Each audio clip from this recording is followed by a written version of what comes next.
1.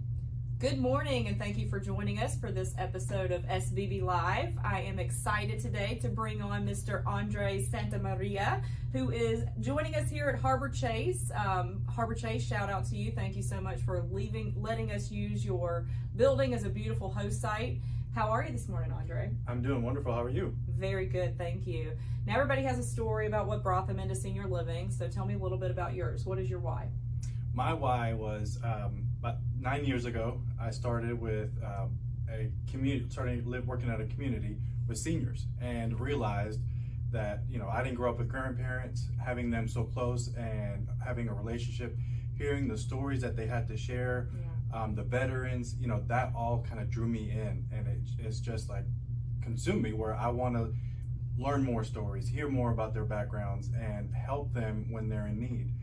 So that's why I started Senior Living Selections. Yeah, I bet it was really difficult not having grandparents when you were growing up. I know that probably is something that would drive me to want to learn more about the history of seniors as well. Absolutely. So you started this organization how many years ago? 3 years ago.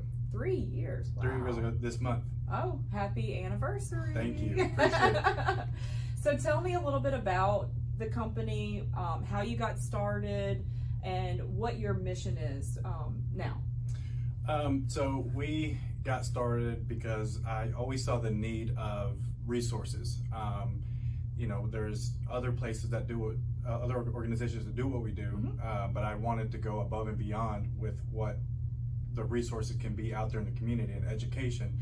And education is one big thing for me. I want seniors to know what their resources are before they need them, not in the case of an emergency.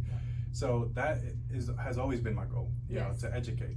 Sounds like we have very similar missions. Knowledge is power. Educate yourself today for the resources that you'll need tomorrow, and don't wait for a crisis. That's a perfect way of looking at it. Absolutely. Now, your services are free to your clients.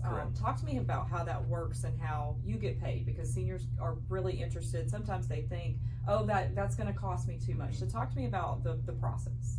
Yeah, well, I typically get that question within 5 minutes of being on the phone with the family is, how do you get paid? And, we don't get paid on the majority of what we do. I'd say probably 70% of what we do we'll never get paid for. And the other percent is what we're helping families find: assisted living communities, memory care, independent living, or help at home. We get a referral fee from those organizations for us bringing them to their community. So we present the family with options. They make a choice from those options, and then that's how we get reimbursed. That makes a lot of sense. So if somebody wanted to get a hold of you and start the process, would you say that they wait until they're in that crisis mode, or should they be calling you ahead of time?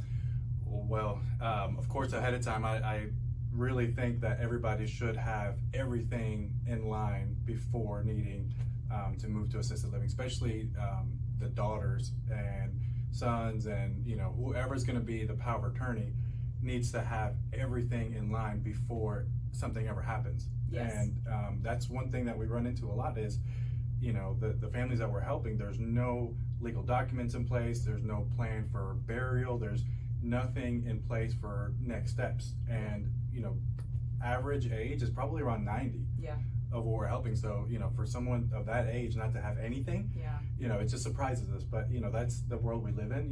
We try to sometimes, I guess, put things to the side. So much better to be years early than minutes late when it comes to looking into these senior living communities. So Andre, thank you so much. Senior Living Selections. Hope you're having a great day.